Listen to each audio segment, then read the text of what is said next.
اعوذ باللہ من الشیطان الرجیم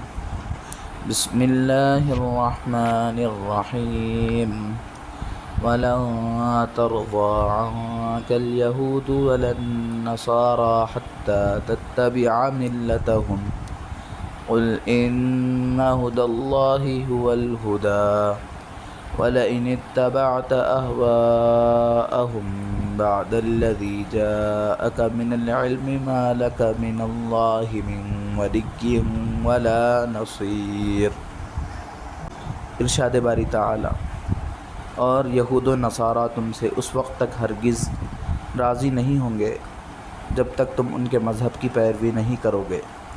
کہہ دو کہ حقیقی ہدایت تو اللہ ہی کی ہدایت ہے، اور تمہارے پاس وحی کے ذریعے جو علم آ گیا ہے، اگر کہیں تم نے اس کے بعد بھی ان لوگوں کی خواہشات کی پیروی کر لی تو تمہیں اللہ سے بچانے کے لیے نہ کوئی حمایتی ملے گا نہ کوئی مددگار۔